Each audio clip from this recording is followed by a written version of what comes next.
ట్రాన్స్ నాకు తెలుసు. అబ్బా చూసారా మీరు? చూసినప్పుడు మీరు ఒక పని చేయండి, మీరు హెడ్లైన్స్ లోని ఇది క్రిస్టియన్ ఇంటర్వ్యూ అని పెట్టండి. లేదు సార్, లేదు సార్, అన్ని కదా. ఇప్పుడు దొరక్క ఒక్కసారి దొరికారు నాకు. అన్ని మాట్లాడాలి కదా, సినిమాలు మాట్లాడుతున్నాం, రాజకీయాలు మాట్లాడుతున్నాం, మీ పర్సనల్ లైఫ్ మాట్లాడుతున్నాం. ఇది కూడా అంటే మీరు ఆ సినిమా చూసినప్పుడు నిజంగా ఇలా జరుగుతుందా బయట? జరుగుతుందండి, ఎందుకు జరుగు? హిందూ రిలీజియన్లో జరగటం లేదా? బాబాలు చేయటం లేదా? ఓహో, అటు వచ్చారా?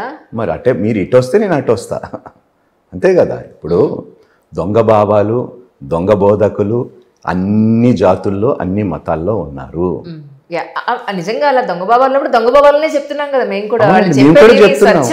భలేవారు మీరు, మేము ఖండించినంత బహుశా మీ వాళ్ళు కూడా ఖండించారు. మేము ఖండించినంత నా వీడియోస్ మీరు కొన్నిసార్లు అబ్జర్వ్ చేస్తే ఐ క్రిటిసైజ్ దోస్ పీపుల్. వాళ్ళే చీడపురుగులు ఈ క్రైస్తవ్యానికి. వాళ్ళలాంటి వాళ్ళు ఉండటం వల్లనే ఆ దేవునికి అవమానం కలుగుతుంది.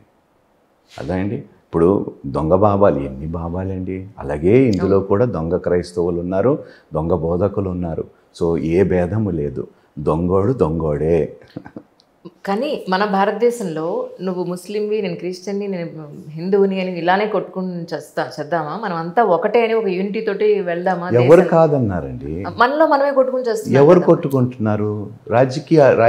రాజకీయాల లబ్ధి కోసం కొట్టుకునేలాగా చేస్తున్నారండి. అర్థమైందా? నాకు ముస్లిం ఫ్రెండ్స్ ఉన్నారు, నాకు హిందూ ఫ్రెండ్స్ ఉన్నారు, నాకు బుద్ధిస్ట్ ఫ్రెండ్స్ ఉన్నారు, రైట్? నాకు ఫారినర్స్ ఫ్రెండ్స్ ఉన్నారు. మేము ఎప్పుడు కొట్టుకు సావలేదే.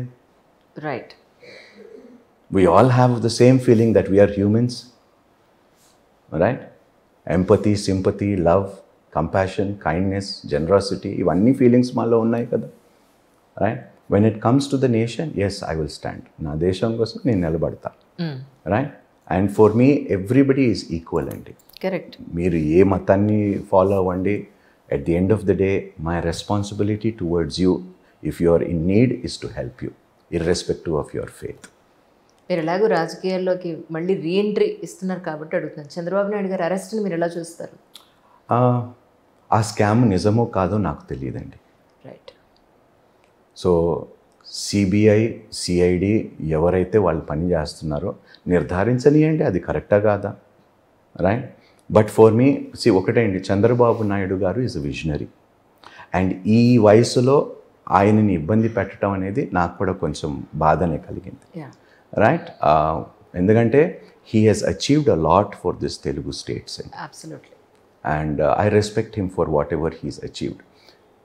ఆయన విజన్ వల్లనే ఈరోజు whatever this city is, ఆ రోడ్ మ్యాప్, ఆ ప్లాన్లు, ఆయన చాలా గొప్ప విజన్తో ఈ దేశాన్ని, రాష్ట్రాన్ని ముందుకు తీసుకొని వెళ్ళి ఇంటర్నేషనల్ మ్యాప్లో మన అప్పుడు కంబైన్డ్ ఆంధ్రప్రదేశ్ని ఇంటర్నేషనల్ మ్యాప్లో పెట్టింది కూడా ఆయనే, రైట్? సో వయసునైనా మనం గౌరవించాలండి, రైట్? ఆయన ఇప్పుడు తప్పు చేయని రాజకీయ నాయకుడు ఎవడున్నాడు?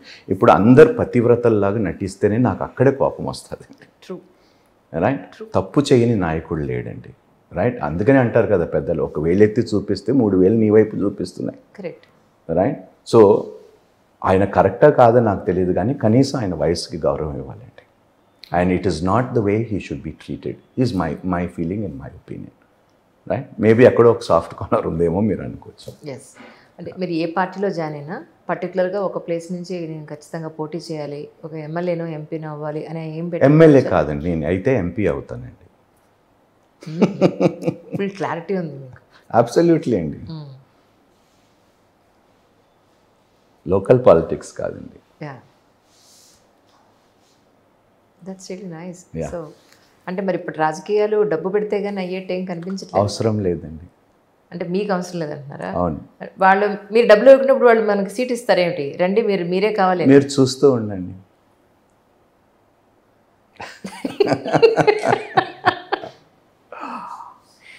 రైట్.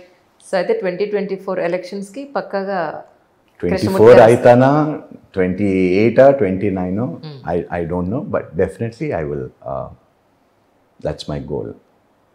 మనకి చాలా తక్కువ టైం ఉంది సార్ ఎలక్షన్స్. అవునండి, ఎమ్మెల్యేకి దగ్గరగా ఉన్నాయండి, నాట్ టూ ఫార్, బట్ ఎంపీకి ఇంకా టైం 7 months ఉన్నది అనుకుంటా ఎంపీకి. సో అంటే ఇప్పుడున్న రాజకీయాలను చూస్తూ కూడా రాజకీయాల్లోకి రావాలనుకోవడానికి మేజర్ రీజన్ అంటే ఏం చెప్తారు? ఇప్పుడు వాయిస్ అనేది ఇందాక చెప్పారు. రాజకీయాలు నేను చూడటం లేదండి, రాజకీయాలు చేసే వాళ్ళని చూసి నాకు విరక్తి వస్తుందండి.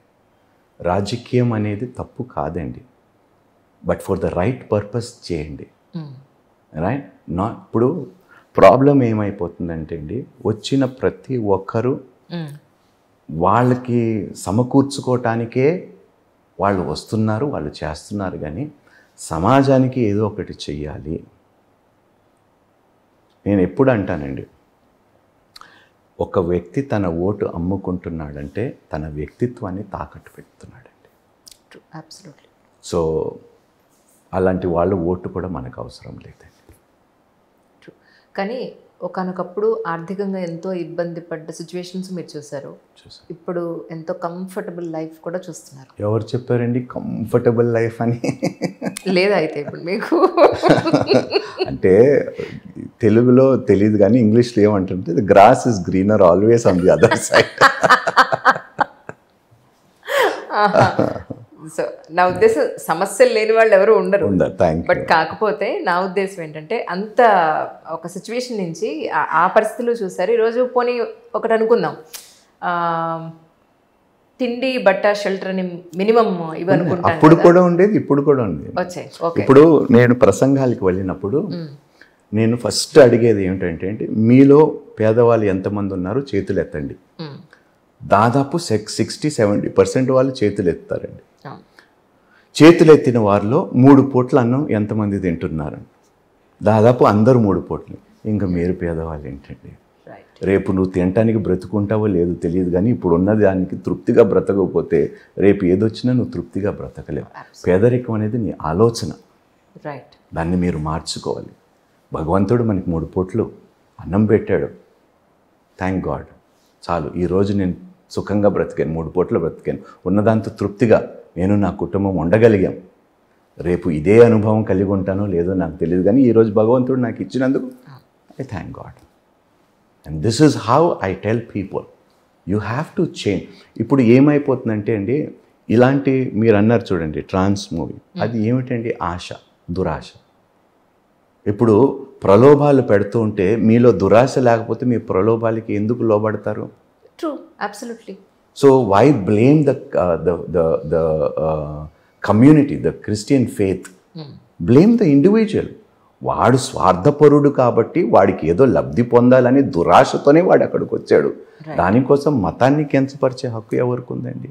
That is correct, absolutely. వాడు మనస్సాక్షి కరప్ట్ అయితే వాడు ఏ మతంలో ఉన్నా కూడా వాడు కరప్టెడ్ ఫెలోయే.